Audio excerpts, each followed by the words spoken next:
Hello friends, एक बार फिर से स्वागत है आप सभी का एग्ज़ाम स्टडी यूट्यूब चैनल पर। उत्तर प्रदेश लोक सेवा आयोग की तरफ से आयोजित की जाने वाली परीक्षा एपीएस, जिसकी परीक्षा तिथि 7 जनवरी 2024 को निर्धारित की गई है। इसी परीक्षा के संदर्भ में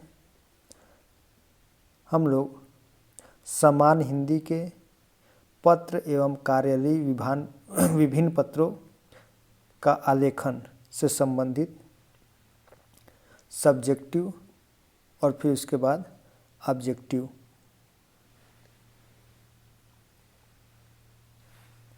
प्रश्नों पर चर्चा करेंगे।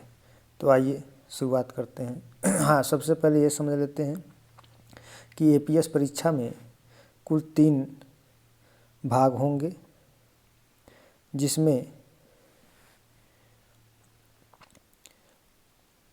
सेक्शन ए सामान्य ज्ञान, सेक्शन बी सामान्य हिंदी, सेक्शन सी कंप्यूटर। तीनों सेक्शन से 50-50 का क्वेश्चन पूछे जाने हैं, जिसमें से हिंदी में प्रमुख रूप से कुल 7 भाग होंगे, जिनमें से अपठित गद्यांश और प्रश्नोत्तर और उनके शीर्षक से संबंधित सवाल किए जाएंगे। दूसरा होगा पत्र एवं कार्यालयीय विभिन्न पत्रों का लेखन। तीसरा होगा मुहावरे एवं लोकोक्तियाँ। चौथा पॉइंट होगा अनेक शब्दों के लिए एक शब्द। पांचवा पॉइंट वाक्य शुद्धिकरण और छठवां पॉइंट होगा पर्यायवाची तथा विलोम। और उसके बाद होगा शब्दों के अर्थ हिंदी से अंग्रेजी में और अंग्रेजी से हिंदी में। तो आइए आज हम लोग बात करते हैं पत्र एवं कार्यालयीय विभिन्न पत्रों का आलेखन पर। तो यहाँ पर जैसा कि आपको एक डायग्राम दिख रहा है, शासकीय आलेखन है ना, ये है शासकीय आलेखन। तो शासकीय आलेखन के अंतर्गत शासकीय, अशासकीय, अर्धशासकीय, कार्यालय से संबंधित, विज्ञप्ति और विविध, इतने भाग होते हैं शासकीय आलेखन में। इन्हीं से संबंधित प्रश्नों पर हम लोग चर्चा करेंगे। तो सबसे पहले आज हम लोग इसका सब्जेक्टिव देखते हैं, फिर इसी वीडियो में इसी से संबंधित जो है कि कुछ ऑब्जेक्टिव प्रश्न पर भी चर्चा कर लेंगे। तो देखिए शासकीय क्या है। शासकीय के अंतर्गत ये शासकीय पत्र आएंगे, परिपत्र, द्रुतगामी पत्र, पृष्ठांकन और अनुस्मारक आएगा, है ना।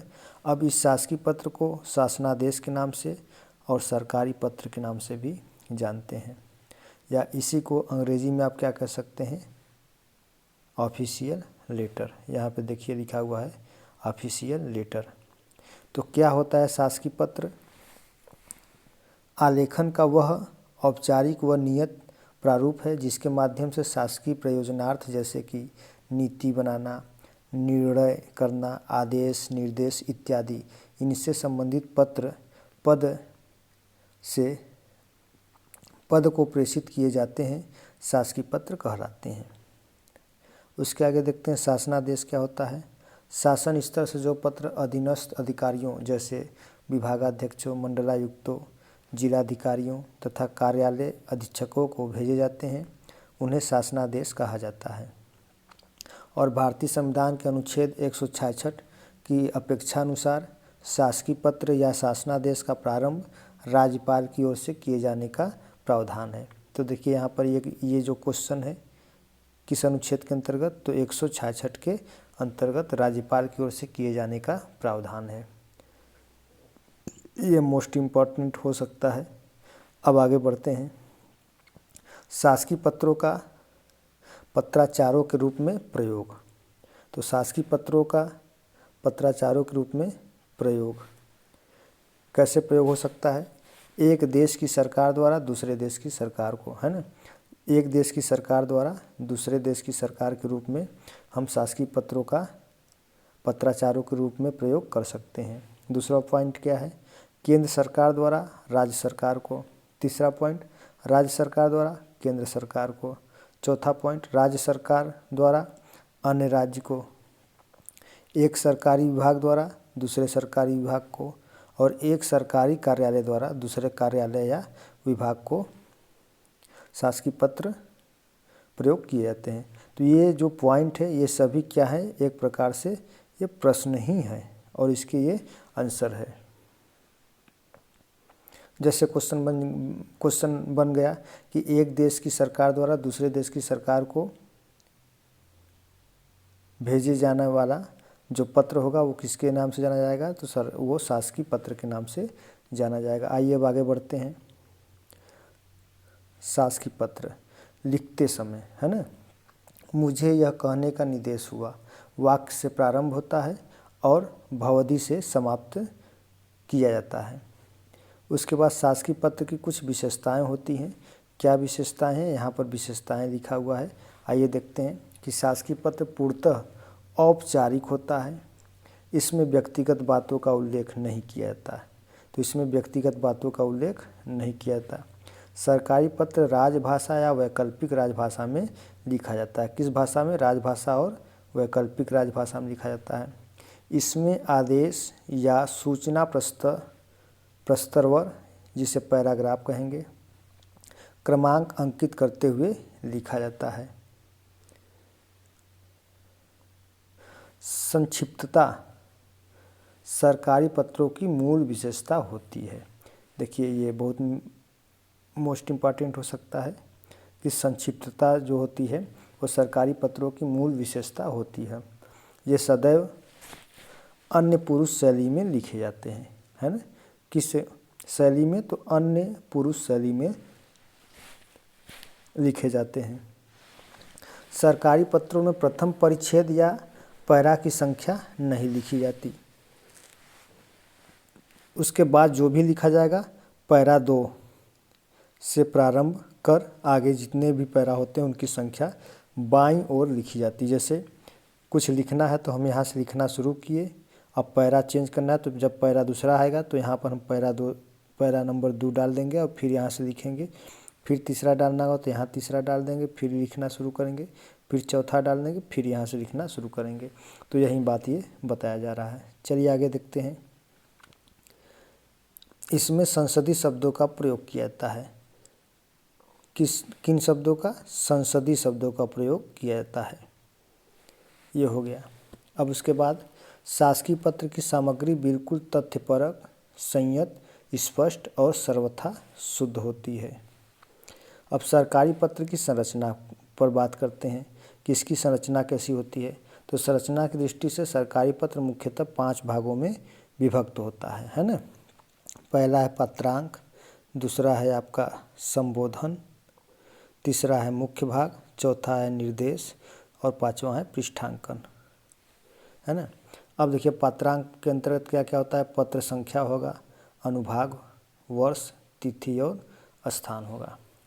फिर उसके बाद संबोधन में प्रेषक, प्रेषिती और उसका विषय होगा। मुख्य भाग में प्रसंग, भूमिका, तथ्य, कारणों का उल्लेख, तर्क एवं निष्कर्ष, फिर परिसमाप्ति।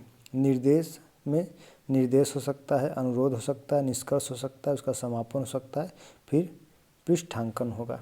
तो सरकारी पत्र की संरचना कुल 5 भागों में बांटी जाती है। तो ये भी एक प्रश्न बन सकता है कि सरकारी पत्र की संरचना कितने भागों में विभक्त होती है। 5 भागों में। आगे बढ़ते हैं। अर्ध सरकारी पत्र। तो शासकीय जो शासकीय पत्र था वो पॉइंट ख़त्म हुआ आज। अब जो है कि अर्ध सरकारी पत्र का जो है कि प्रारंभ करते हैं। Demi official letter. सरकारी पत्र को ऑफिशियल लेटर कहेंगे अंग्रेजी में और अर्ध सरकारी पत्र को डेमी ऑफिशियल लेटर कहेंगे। देखिए अब इसमें एक हिंदी से अंग्रेजी और अंग्रेजी से हिंदी शब्द भी दिए जाएंगे, तो इसलिए अंग्रेजी भी जानना ज़रूरी है कि अर्ध सरकारी को अंग्रेजी में क्या कहते हैं, डेमी ऑफिशियल लेटर कहते हैं। क्या होता है अर्ध सरकारी पत्र? आलेखन का वह औपचारिक प्रारूप होता है जिसके माध्यम से विभिन्न अधिकारियों के मध्य शासकीय प्रयोजनार्थ विचार विमर्श, वार्ता, बैठक, ध्यानाकर्षण वाले विशिष्ट मामले कतिपय गोपनीय मामलों इत्यादि संदर्भित कार्य व्यवहार संपादित किए जाते हैं। अर्धशासकीय पत्र एक अधिकारी द्वारा दूसरे अधिकारी को व्यक्तिगत रूप से लिखा जाता है। देखिए यहाँ से अर्धशासकीय पत्र जो होता है एक अधिकारी द्वारा दूसरे अधिकारी को व्यक्तिगत रूप से लिखा जाता है, न कि एक कार्यालय द्वारा दूसरे कार्यालय को लिखा जाता है ना। तो ये यहाँ पर एक क्वेश्चन बन जाएगा कि अर्धशासकीय पत्र किसके द्वारा लिखा जाता है, एक अधिकारी के द्वारा दूसरे अधिकारी को लिखा जाता है, लेकिन जो अधिकारी होगा वो अपने से वरिष्ठ अधिकारी को नहीं लिखेगा, है ना। अर्धशासकीय पत्र सामान्यतः बराबर के पदाधिकारियों के बीच लिखा जाता है। यहाँ पर ये देखिए लिखा गया है कि अर्धशासकीय पत्र सामान्यतः बराबर के पदाधिकारियों के बीच लिखा जाता है, न कि अपने से बड़े। आइए आगे देखते हैं इसकी क्या विशेषताएं हैं। यह एक अधिकारी द्वारा दूसरे अधिकारी को लिखा जाता है, न कि एक विभाग के द्वारा दूसरे विभाग को। Point number 1। पॉइंट 2, यह प्रायः समान स्तर के, देखिए यहाँ पर समान स्तर के अधिकारी को लिखा जाता है, न कि अपने से बड़े अधिकारी को। तीसरा, यह पत्र किसी अधिकारी विशेष के नाम से भेजा जाता है और जिस अधिकारी को भेजा जाता है वही अधिकारी इस पत्र को खोलता है। आगे चौथा क्या है इसकी विशेषता, इसमें अभिवादन के लिए प्रिय, श्री या मेरे प्रिय श्री, प्रिय महोदय शब्दों का प्रयोग भी किया जाता है। अर्ध सरकारी पत्र गैर सरकारी व्यक्तियों को भी लिखे जाते हैं। पत्र संख्या को प्रायः विभाग के नाम के ऊपर ही अंकित किया जाता है। स्थान और तिथि सरकारी पत्र की तरह ही लिखा जाता है। 8वां पॉइंट, यह पत्र एक वचन उत्तम पुरुष में व्यक्तिगत तथा मैत्री भाषा में लिखा जाता है। तो ये भी जो है कि आपका मोस्ट इम्पॉर्टेंट क्वेश्चन हो सकता है कि जो अर्ध सरकारी पत्र होता है वह एक वचन उत्तम पुरुष में व्यक्तिगत तथा मैत्री भाषा में लिखा जाता है। आगे देखते हैं कार्यालय आदेश। तो कार्यालय आदेश को अंग्रेजी में ऑफिशियल ऑर्डर कहते हैं। किसी विभाग का कार्यालय द्वारा अपने यहाँ कार्यरत अधिकारियों या कर्मचारियों हेतु समय समय पर जो सूचनाएं जारी की जाती हैं उसे कार्यालय आदेश कहा जाता है। कार्यालय आदेश के अंतर्गत नियुक्ति, निलंबन, तैनाती, पदोन्नति, अवकाश, स्वीकृति, स्थानांतरण आदि में आदेश अथवा संदेश की सूचनाएं प्रदान की जाती हैं। अब इनकी विशेषताओं पर बात करते हैं। तो जो विशेषताएं हैं यही इनके मोस्ट इम्पॉर्टेंट क्वेश्चन हैं। देखिए क्या अब इसकी विशेषता है, किसकी विशेषता, कार्यालय आदेश की विशेषता कि कार्यालय आदेश सदैव वरिष्ठ से कनिष्ठ की ओर लिखा जाता है। दूसरा, यह पत्र सदैव एक आयामी होता है, इसका अनुपालन जरूरी होता है। तीसरा, इसमें प्रेषक प्रेषित आदि का उल्लेख नहीं होता। चौथा, पत्र की भाषा औपचारिक तथा अन्य पुरुष शैली में लिखा जाता है। पांचवा, इसका प्रभाव क्षेत्र केवल कार्यालय तक ही सीमित होता है, केवल कार्यालय तक। छठवां, इस पत्र में अभिवादन नहीं होता। सातवां, इसका उल्लंघन करने वाले कर्मियों पर अनुशासनात्मक या दंडात्मक कार्यवाही की जा सकती है। अब आगे बढ़ते हैं। परिपत्र यानी कि सर्कुलर। क्या होता है परिपत्र? परिपत्र वे प्रपत्र होते हैं जो अपने किसी अधीन कार्यालय या अन्य किसी कार्यालय को सूचना, निर्देश, आदेश अथवा अनुदेश देने के लिए तैयार किए जाते हैं। अब इनकी विशेषताएं क्या हैं परिपत्र की? कि परिपत्र एक प्रकार की सूचना है जो कोई विभाग अपने अधीनस्थ कर्मचारियों को देता है। परिपत्र विभाग के निर्देश अथवा अनुदेश से ही संबद्ध होता है। परिपत्र एक व्यक्ति के लिए नहीं बल्कि अनेक व्यक्तियों को प्रेषित किए जाते हैं। अगला विशेषता है इसकी, परिपत्र में मूल पत्र ही सबको भेजा जाता है जबकि सरकारी पत्रों में प्रतिलिपि भेजी जाती है। तो देखिए यहाँ पर ये जो है ये आपका इम्पॉर्टेंट हो सकता है कि परिपत्र में मूल पत्र ही सबको भेजा जाता है जबकि सरकारी पत्रों में प्रतिलिपि भी भेजी जाती है। आगे बढ़ते हैं। अधिसूचना। अधिसूचना को अंग्रेजी में क्या कहते हैं? नोटिफिकेशन। ये क्वेश्चन पूछा जा चुका है कि नोटिफिकेशन का हिंदी क्या होता है, तो उसे हम अधिसूचना कहते हैं। अधिसूचना क्या होती है? तो अधिसूचना आलेखन का वह प्रारूप होता है जिसके माध्यम से लोक विषयक अति महत्वपूर्ण मामलों, शासकीय निर्णयों, सूचनाओं व अन्य सांविधिक आदेशों को सर्वसाधारण के सूचनार्थ राज्य के गजट में विज्ञप्ति के रूप में प्रकाशित किया जाता है। उसे हम क्या कहते हैं? विज्ञप्ति या अधिसूचना कहते हैं। अब इसकी क्या विशेषताएं हैं कि अधिसूचना सदैव किसी सर्वोच्च प्राधिकारी के स्तर से जारी की जाती है। अधिसूचना ऊपर से नीचे की ओर संचालित होती है। यह पत्र सदैव एक आयामी होता है। इस पत्र में अभिवादन या समाप्ति सूचक शब्द नहीं होते हैं। इस पत्र में पात्रांत व्यवहारिकता नहीं दिखाई जाती है। इसका प्रकाशन अनिवार्य रूप से राजपत्र में होता है। अधिसूचना में प्रेषक का उल्लेख नहीं होता है। गजट 3 भाषाओं में, किन किन भाषा में? अंग्रेजी, हिंदी और उर्दू में छापा जाता है। अधिसूचना को पत्र के रूप में भेजा जाता है और गजट के रूप में प्रकाशित कर इसे सुरक्षित रखा जाता है। विषय संबोधन जैसे भवदी आदि को अंकित नहीं किया जाता है। आगे बात करते हैं तार।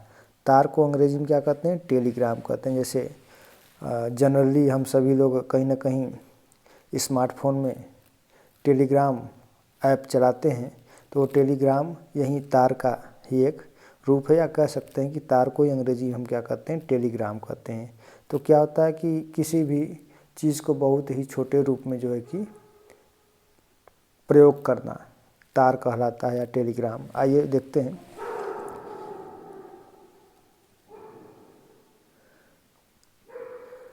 तार कम से कम शब्दों में संदेश भेजने की पद्धति को तार कहते हैं, है ना। यानी कि जितना कम से कम शब्दों में आप किसी भी संदेश को भेज दीजिए, यही भेजने की जो कला होगी, जो पद्धति होगी, उसी को क्या कहते हैं? तार कहते हैं। जैसे आज संचार के कई विकसित उपकरण उपलब्ध हैं, है ना। जैसे मान लेते हैं टेलीफोन हो गया, स्मार्टफोन हो गया, इंटरनेट हो गया, टेलीप्रिंटर हो गया, फैक्स हो गया, ईमेल हो गया। ये सभी क्या हैं? यह संचार के एक विकसित उपकरण हैं। और यह जो उपकरण है, यह टेलीग्राम या तार का एक महत्वपूर्ण उपकरण होता है। अब इसके प्रकार की बात करते हैं कि तार या टेलीग्राम कितने प्रकार के होते हैं। तो देखिए यहाँ पे साधारण तार, द्रुतगामी तार, राजकीय तार, अंतर्देशीय तार, स्पष्टभाषी तार, कूटभाषा तार या समुद्री तार। तो इस समुद्री तार को आप अच्छे तरीके से देख लेंगे, बाकी सब इससे मिलता जुलता ही है। साधारण तार क्या होता है कि जो दैनिक अथवा साधारण कार्यों के रूप में प्रयोग होते हैं, उन्हें हम साधारण तार कहते हैं। द्रुतगामी तार क्या होते हैं? जो तार अति महत्वपूर्ण कार्यों हेतु द्रुतगामी प्रयोजन हेतु भेजे जाते हैं, उन्हें हम द्रुतगामी तार कहते हैं। राजकीय तार क्या होता है? राज्य की ओर से भेजे जाने वाला तार राजकीय तार कहलाता है। अंतर्देशीय तार क्या होता है कि देश के भीतर भेजे जाने वाले तार, यानी कि अंतर्देशीय मतलब कि देश के अंदर ही भेजा जाना है।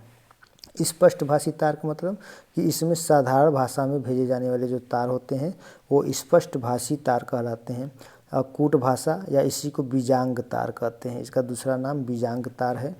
जिन तारों में कूट भाषा का प्रयोग किया जाता है, इनमें साधारण भाषा का प्रयोग नहीं किया जाता है, उन्हें हम कूट भाषा या बीजांग तार कहते हैं।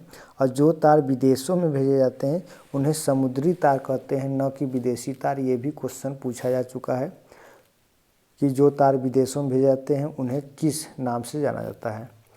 समुद्री तार, विदेशी तार, है ना, अंतर्राष्ट्रीय तार या अंतर्देशीय तार, कई नामों से दे सकता है, लेकिन आप जो है कि समुद्री तार पर ही टिक लगाएंगे। चलिए आगे बढ़ते हैं तार की विशेषताओं पर।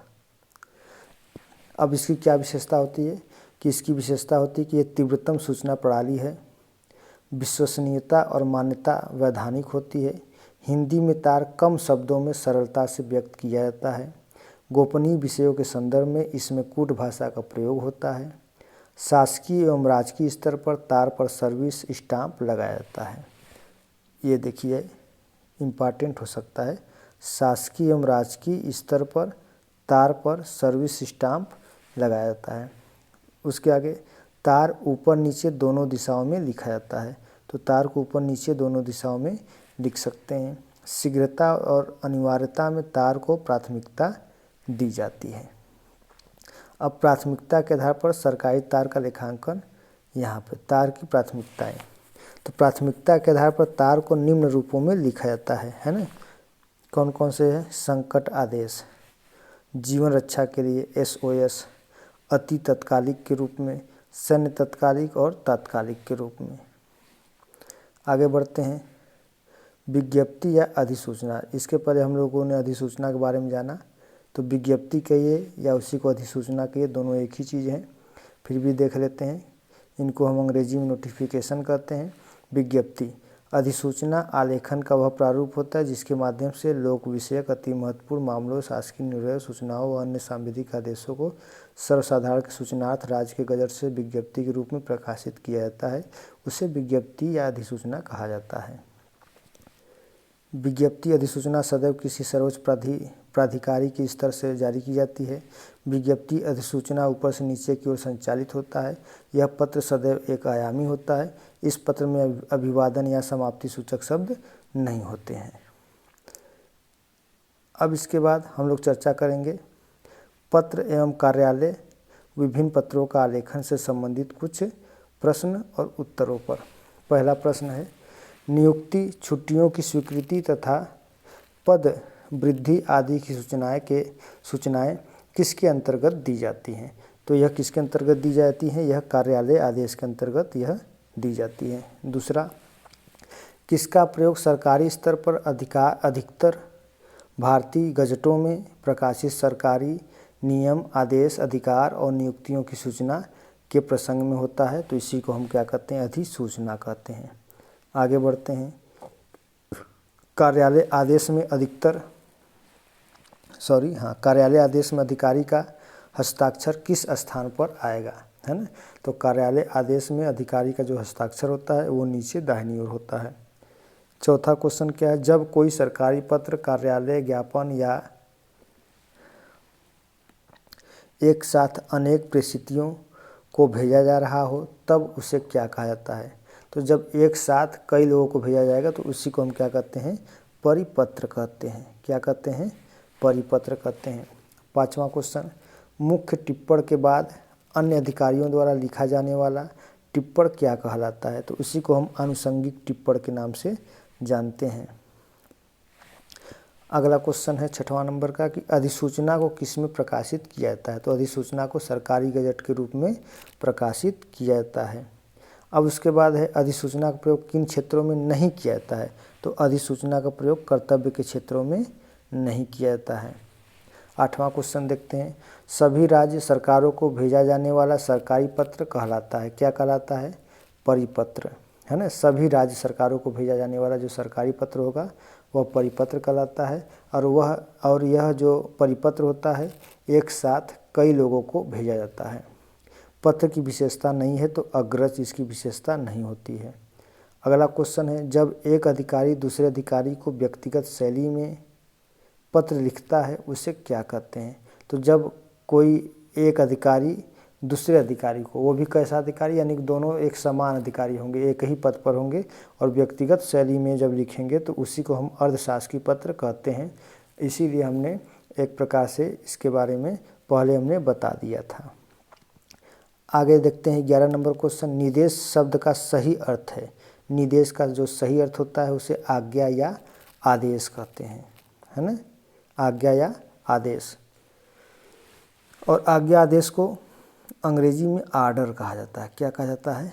आर्डर, है ना? और यह जो आर्डर होता है ये हमेशा कनिष्ठ से वरिष्ठ की ओर चलता है, यानी कि उच्च अधिकारी से न्यूनतम अधिकारी की ओर। आगे देखते हैं कि निर्देश शब्द का सही अर्थ क्या है? आज्ञा या आदेश। फिर 12वां क्वेश्चन है, निर्देश शब्द का सही अर्थ है। तो निर्देश का जो अर्थ है वो आदेश और निर्देश का जो है सही अर्थ वो संकेत या कथन होगा। तो यहाँ पर देखिए कन्फ्यूजन होने वाली चीज़ें हैं ये दोनों क्वेश्चन, है ना? इनको आप ध्यानपूर्वक देख लेंगे, निर्देश और निर्देश को।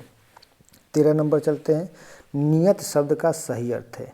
तो नियत का जो सही अर्थ होता है जिसे तय किया गया हो उसी को हम क्या कहते हैं, नियत कहते हैं। और टिप्पणी कार्यालयी शब्द का सही अर्थ होता है ना, कार्यालयी विधा में लिखा गया नोट, है ना। तो कार्यालयी विधा में लिखा गया जो नोट होता है उसी को हम टिप्पणी कार्यालयी के रूप में जानते हैं। आगे है 15 नंबर देखते हैं। टिप्पण कार्यालयी, देखिए यहाँ पर भी ये दोनों सेम जैसा है, लेकिन इसको भी आप लोग ध्यानपूर्वक देख लीजिए। एक टिप्पणी कार्यालयी हुआ है, यहाँ पर लिखा है एक टिप्पण कार्यालयी, यानी कि टिप्पणी कार्यालयी और टिप्पण कार्यालयी। तो टिप्पण कार्यालयी क्या होता है, यह टिप्पणी लिखने की एक विधि होती है ना। तो टिप्पण कार्यालयी शब्द का सही अर्थ होता है टिप्पणी लिखने की विधि, और टिप्पणी कार्यालयी शब्द का सही अर्थ होता है कार्यालयी विधा में लिखा गया नोट। इन दोनों को ध्यानपूर्वक आप देख लेंगे। आगे देखते हैं। ज्ञाप कार्यालयी शब्द का सही अर्थ क्या है, जानने के लिए दिया गया आदेश, है ना। जानने के लिए दिया गया आदेश ज्ञाप कार्यालयी शब्द का सही अर्थ होता है। 17 नंबर क्वेश्चन देखते हैं। कम से कम शब्दों में संदेश भेजने की पद्धति को क्या कहते हैं। तो जो कम से कम शब्दों में संदेश भेजा जाता है उसी को हम क्या कहते हैं, तार कहते हैं या टेलीग्राम कहते हैं। अगला है प्रदूषित पानी से महामारी को आशंका के शब्द में शिकायत पत्र किसे लिखा जाना चाहिए। तो ये हमेशा स्वास्थ्य अधिकारी को ही आप लिख सकते हैं पत्र। अगला क्वेश्चन है बाढ़ पीड़ितों की सहायता के संबंध में किसे पत्र लिखा जाना चाहिए, जिलाधिकारी महोदय को ही लिखा जाना चाहिए। अगला क्वेश्चन है अपने पिता को पत्र लिखना हो तो संबोधन में क्या लिखा जाएगा, है ना। तो संबोधन में हमेशा आप लिखेंगे प्रिय आत्मज, है ना। अगला क्वेश्चन व्यवसाय संबंधी पत्र में किस संबोधन का प्रयोग किया जाता है। तो व्यवसाय संबंधी पत्र में प्रिय महोदय का प्रयोग किया जाता है। अगला क्वेश्चन है आवेदित पद के लिए आवेदन करते समय पत्र में किस प्रकार का संबोधन किया जाता है, माननीय महोदय का प्रयोग किया जाता है।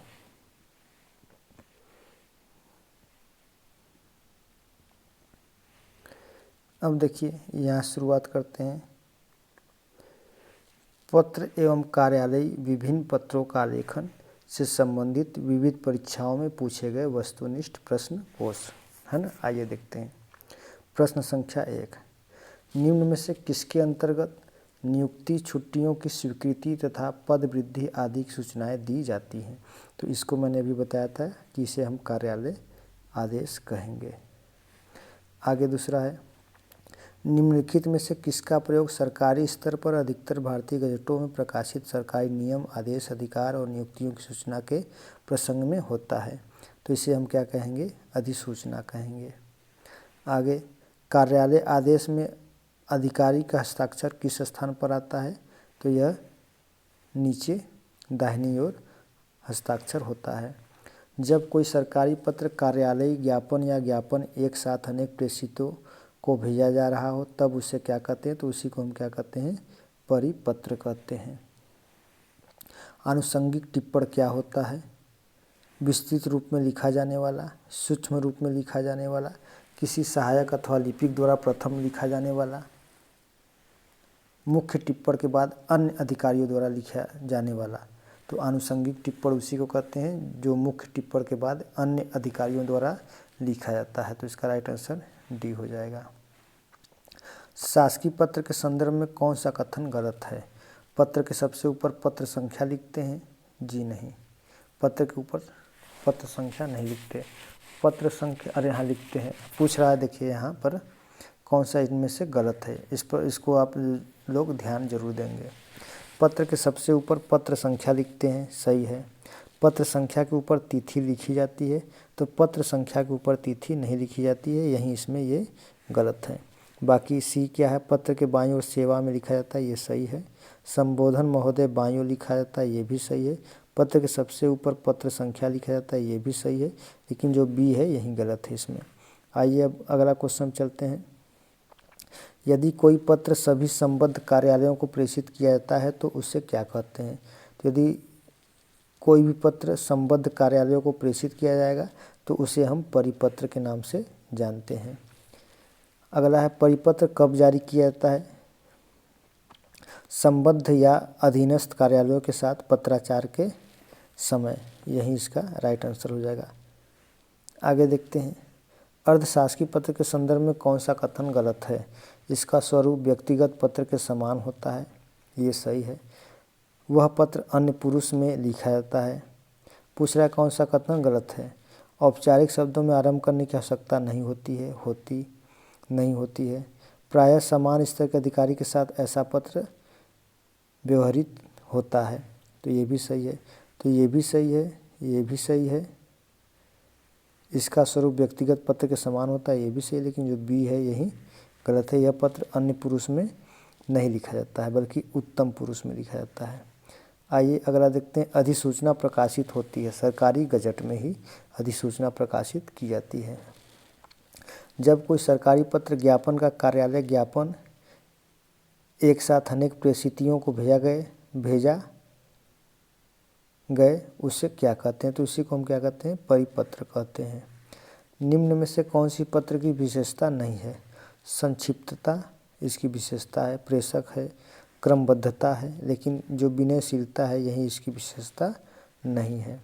अगला क्वेश्चन देखते हैं, यदि सभी राज्य सरकारों को कोई एक सरकारी पत्र भेजा गया हो तो उसे क्या कहते हैं? इसको हम क्या कहेंगे? परिपत्र कहेंगे। अगला क्वेश्चन है, अधिसूचना का प्रयोग किस क्षेत्र में नहीं किया जाता है? तो किस क्षेत्र में नहीं किया जाता है? नियम के रूप में, नियम के क्षेत्रों में किया जाएगा, आदेश के क्षेत्रों में, अधिकार के क्षेत्रों में, लेकिन जो कर्तव्य के क्षेत्र होंगे इसमें नहीं किया जाता है। अगला क्वेश्चन देखते हैं, सभी राज्य सरकारों को भेजा जाने वाला सरकारी पत्र क्या कहलाता है? तो इसे हम परिपत्र कहते हैं। निम्नलिखित में से कौन सी पत्र की विशेषता नहीं है? है ना, तो इसमें जो अग्रज है यह पत्र की विशेषता नहीं है। जब एक अधिकारी द्वारा दूसरे अधिकारी को व्यक्तिगत शैली में से पत्र लिखता है उसे क्या कहते हैं? इसी को हम क्या कहते हैं? अर्धशासकीय पत्र कहते हैं।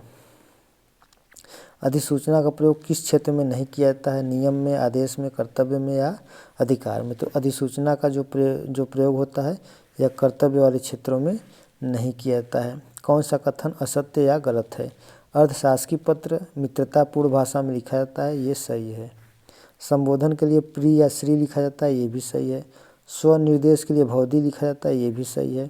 जहाँ पर प्राप्तकर्ता का पूरा नाम लिखा जाता है उसके ऊपर सेवा में लिखा जाता है, यही ये गलत है। सभी राज्य सरकारों को भेजा जाने वाला सरकारी पत्र क्या कहलाता है? परिपत्र कहलाता है। देखिए ये कई बार रिपीट हो रहा है ना, इसको ज़रूर आप लोग नोट कर लेंगे। आगे देखते हैं, शासकीय पत्र की क्या विशेषता नहीं है? सरकारी पत्र को वैधानिक प्रमाण के रूप में प्रस्तुत किया जा सकता है, ये इसकी विशेषता है। ऐसे पत्र अन्य पुरुष शैली में लिखे जाते हैं, ये भी जो है कि विशेषता है। ऐसे पत्रों में व्यक्तिगत परिचय का अभाव होता है तथा ये पूर्ण रूप से औपचारिक होते हैं, ये भी बिल्कुल सही है। इस प्रकार के पत्रों की भाषा मित्रतापूर्ण होती? जी नहीं, इसकी भाषा मित्रतापूर्ण नहीं होती, बल्कि अर्धशासकीय पत्रों की जो भाषा होती है वो मित्रतापूर्ण होती है।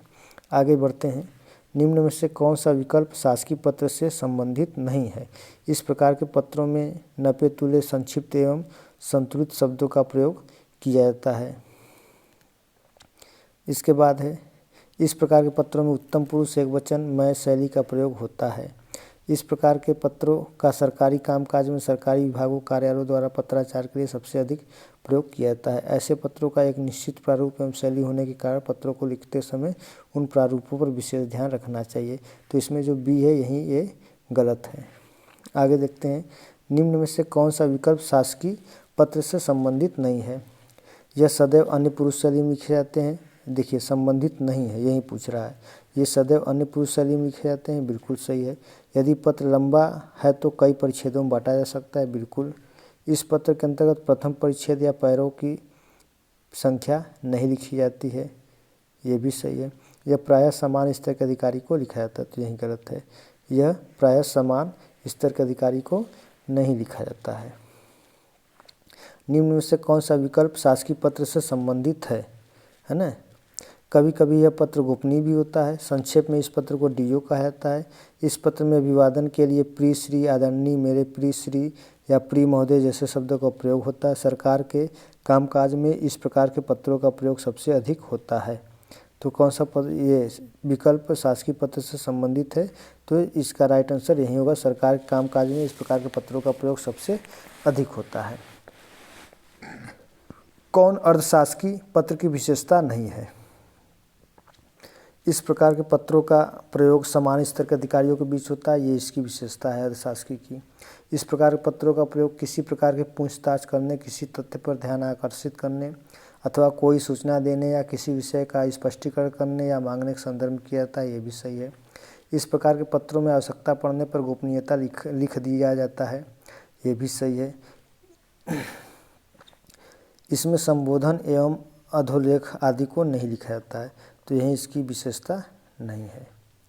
आगे बढ़ते हैं। निम्न विकल्पों में से कौन सा विकल्प कार्यालय आदेश से संबंधित नहीं है?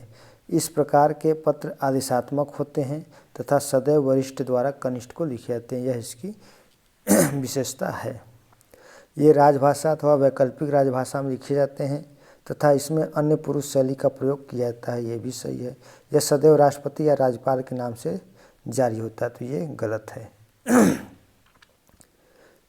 इसका उल्लंघन करने वाले कर्मियों पर अनुशासनात्मक या दंडात्मक कार्रवाई की जा सकती है, ये सही है। इसके पहले मैंने सब कुछ बताया था, उसी को एक बार आप लोग पढ़ लीजिए। यहाँ से आप लोग क्वेश्चन बड़े आसानी से हल कर लेंगे, हालांकि इसका आंसर इसमें दिया हुआ है। कौन सी विशेषता कार्यालय आदेश से संबंधित नहीं है? यह संगठन की नीतियों और नियमों को सभी कर्मियों तक पहुँचाने का सर्वोत्तम तरीका होता है, यह है। इस पत्र में केवल पद सूचक उपाधियों का ही वर्णन होता है, शैक्षिक उपाधियों का नहीं, तो ये गलत है। इस पत्र में कार्यालय, विभाग, मंत्रालय तथा सरकार के नाम के बाद पत्र संख्या का उल्लेख कर आदेश दिया जाता है, सही है। इस पत्र में संबोधन एवं अधोलेख आदि को नहीं लिखा जाता है ना, तो इसमें संबोधन को नहीं लिखा जाता है क्योंकि यह आदेश होता है। अगला देखते हैं, कौन सी विशेषता कार्यालय आदेश से संबंधित है? इस पत्र के नीचे बाईं तरफ उन व्यक्तियों के नामों को लिखा जाता है जिनके लिए आदेश जारी किया जा रहा है तथा जिनको इनकी प्रतिलिपि भेजी जाने वाली है। इसमें संक्षिप्तता तथा विषयगत वस्तुनिष्ठता होती है, यह सूचनार्थ होती है। इसका प्रकाशन अनिवार्य रूप से राजपत्र में होता है। पूछा जा रहा है कौन सी विशेषता कार्यालय आदेश से संबंधित है, तो इसकी यही जो पहला वाला है, यही इसकी विशेषता कार्यालय आदेश से संबंधित होगी। आगे देखते हैं, कौन सी विशेषता अधिसूचना से संबंधित नहीं है, तो नहीं है को पहले आप अंडरलाइन करिए। भवधि के स्थान पर इसमें संबंधित अधिकारी का हस्ताक्षर एवं उसी के नीचे पदनाम लिखा जाता है, ये है इसकी विशेषता। इस पत्र में प्रेषक का उल्लेख नहीं होता है। इसमें विषय, संबोधन तथा भवधि आदि स्वनिर्देश का प्रयोग भी नहीं किया जाता है। इस पत्र में व्यक्तिगत अभिवादन या औपचारिकता का उल्लेख नहीं होता है। इस पत्र द्वारा समान सूचनाओं का संक्षेपण एक साथ कई कार्यालयों या पदाधिकारियों तक पहुंचाया जाता है, तो यही गलत है। जब ये जो विशेषता है, यह विशेषता परिपत्र की है ना, यह किसकी विशेषता है? परिपत्र की है, तो यही इसकी विशेषता नहीं होगी। आगे बढ़ते हैं। निम्न विकल्पों में परिपत्र से संबंधित कौन सा विकल्प भिन्न है? इस पत्र की दिशा सदैव वरिष्ठ से कनिष्ठ कार्यालय की ओर होती है। इस पत्र के माध्यम से श्रम, समय एवं धन की बचत होती है। इसकी रचना शैली सरकारी पत्र की भांति होती है। यह राष्ट्रपति एवं राज्यपाल के नाम से जारी होते हैं, तो यही जो है, यही इन चारों में भिन्न है। कौन सा विकल्प परिपत्र से अलग है? यह पत्र अनुभाग अधिकारी द्वारा जारी किए जाते हैं। इस पत्र की भाषा औपचारिक होती है तथा इन्हें राजभाषा में लिखा जाता है। इस पत्र में संख्या का उल्लेख होता है, परंतु विभागीय होने के कारण संदर्भ, संबोधन तथा अधोलेखन नहीं होता है। इस पत्र में संक्षिप्तता एवं वस्तुनिष्ठता होती है एवं यह एक ही विषय पर भेजे जाते हैं, तो इसका राइट आंसर यही होगा, यही ए वाला ऑप्शन, ये अलग है। निम्न विकल्पों में कौन सा विकल्प अनुस्मारक स्मरण पत्र से संबंधित नहीं है? इस पत्र को अंग्रेजी भाषा में रिमाइंडर कहा जाता है, बिल्कुल सही है। अनुस्मारक को ही जो है कि रिमाइंडर कहते हैं। इस पत्र का उद्देश्य स्मरण दिलाना ही होता है, ये भी सही है। अनुस्मारक पत्र का रूप वही होता है जो पूर्व भेजे गए पत्र का रहा हो, यानी सरकारी पत्र का अनुस्मारक सरकारी पत्र के रूप में, अर्ध सरकारी पत्र का अनुस्मारक अर्ध सरकारी के पत्र के रूप में, और कार्यालय ज्ञापन का कार्यालय ज्ञापन के रूप में ही होता है। अगला है, इस पत्र में मात्र सूचना प्रदान की जाती है, इसमें उत्तर की आशा नहीं की जाती है। तो इसका यही जो है कि ये ऑप्शन डी वाला गलत है। निम्न विकल्पों में से कौन सा विकल्प विज्ञप्ति से संबंधित है?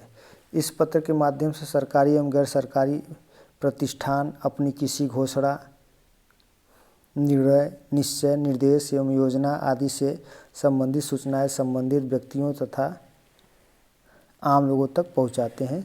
तो यही इसका राइट आंसर हो जाएगा। यह ध्यानाकर्षण पत्र है, जी नहीं, इसमें उत्तर की आशा की जाती है। इसमें भौदी भौदिया शब्द का प्रयोग होता है, नहीं होता है। आगे बढ़ते हैं। प्रतिवेदन से संबंधित भिन्न विकल्प का चयन करिए। यह पत्र हमेशा अपने उच्च अधिकारी या अधिकारी को ही प्रस्तुत किए जाते हैं। इस पत्र में संपूर्ण जानकारियां क्रमिक रूप में लिखी जाती है। इस पत्र की भाषा सरल एवं रोचक होती है, न कि साहित्यिक। इस पत्र की शैली विधिक एवं टकसाली होती है, जी नहीं, यही इसका जो है कि विशेषता नहीं है प्रतिवेदन का। प्रतिवेदन लिखने के लिए किन बातों पर विशेष ध्यान देना चाहिए से संबंधित भिन्न विकल्प का चयन करना है। यह संक्षिप्त होना चाहिए। किसी घटना या कार्रवाई की मुख्य बातें इस पत्र में अवश्य होनी चाहिए। भाषा सरल और शैली सुस्पष्ट होनी चाहिए। पुनरुक्ति दोष क्षम्य है, तो यह पुनरुक्ति दोष जो है यह क्षम्य नहीं है। आगे, टिप्पण लेखन से संबंधित भिन्न प्रकार का चयन करना है। अधिकारियों द्वारा टिप्पणी, मित्रों द्वारा टिप्पणी, संबंध लिपिकों द्वारा टिप्पणी, वित्तीय टिप्पणियाँ। तो इसका जो राइट आंसर हो जाएगा मित्रों द्वारा टिप्पणी। ताल लेखन से संबंधित भिन्न विकल्प का चयन करें। इसमें मात्रा को अलग अलग अक्षर नहीं माना जाता है। इसमें प्रत्येक कोष्टक एवं विराम चिन्ह को भी शब्द माना जाता है। इसकी प्रतिलिपि डाक द्वारा पुष्टि हेतु अवश्य प्रेषित की जाती है। इसकी जो शैली होती है वह अनुरोधात्मक एवं सिफारिश वाली होती है। तो यही इसका जो विकल्प है यह गलत है और ये भिन्न है, डी वाला। निर्देश शब्द का सही अर्थ क्या है? संकेत, कथन, निम्न या आदेश। तो निर्देश को आदेश कहेंगे और निर्देश को क्या कहेंगे? संकेत या कथन कहेंगे। आगे देखते हैं। नियत शब्द का सही अर्थ क्या है? तो जिसे तय किया गया हो, है ना। टिप्पणी कार्यालय शब्द का सही अर्थ क्या है? कार्यालयी विधा में लिखा गया नोट। अभी मैंने हल कराया था इन सभी क्वेश्चनों को। टिप्पण कार्यालय शब्द का सही अर्थ क्या है?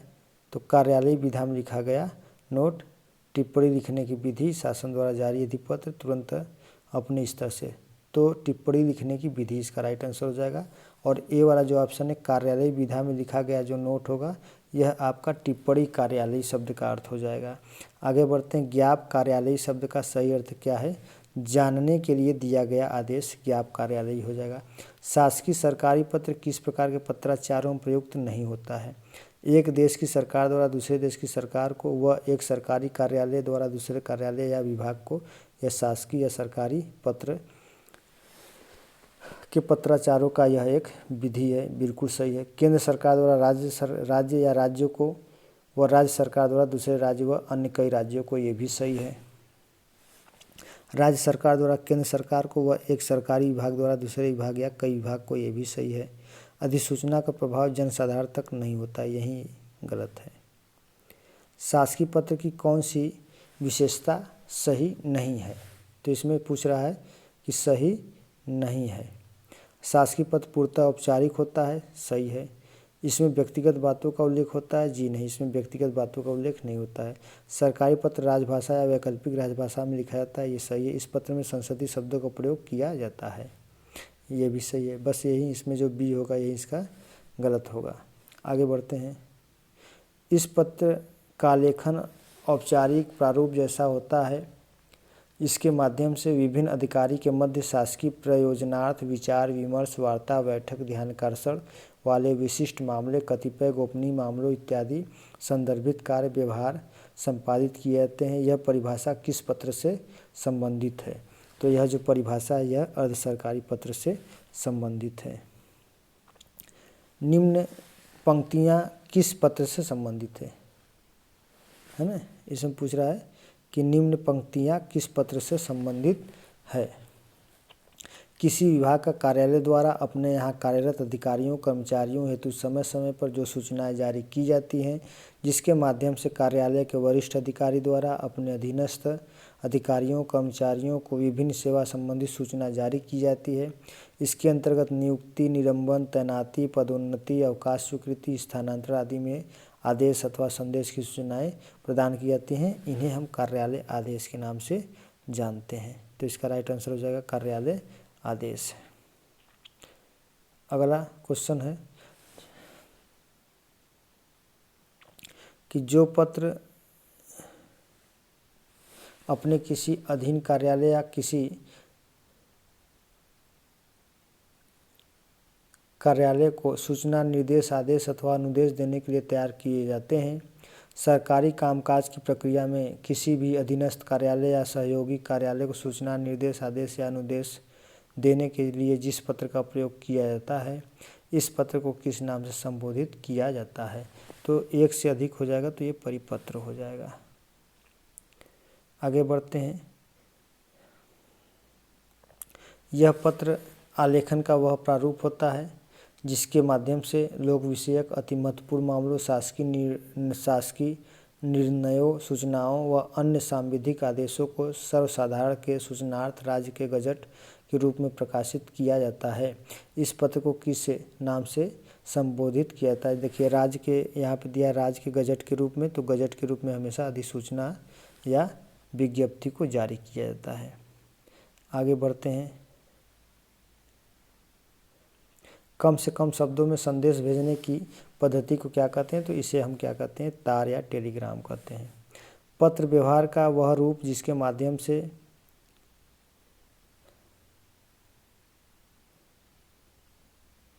किया गया सरकारी कार्यालय में किसी विशिष्ट अथवा सामान्य मामले में एक कार्यालय अथवा विभाग से दूसरे कार्यालय अथवा विभाग को अंतर विभागीय अथवा अन्य अनुभागीय औपचारिक संदेश अथवा अनुदेश प्रसारित किए जाते हैं, अथवा एक कार्यालय से किसी व्यक्तिगत मामले में किसी मनुष्य को औपचारिक सूचना भेजी जाती है। इस तरह के पत्र को किस नाम से जाना जाता है? तो इस तरह जो कार्यालय संबंधित हो जाएगा उसी को हम कार्यालय ज्ञाप के नाम से जानते हैं। कार्यालय ज्ञाप को संक्षेप में क्या कहते हैं? तो कार्यालय ज्ञाप को संक्षेप में ज्ञाप ही कहते हैं। तो दोस्तों आज की वीडियो में बस इतना ही। अगले नेक्स्ट वीडियो के सेशन में क्वेश्चन नंबर 53 से हम प्रारंभ करेंगे।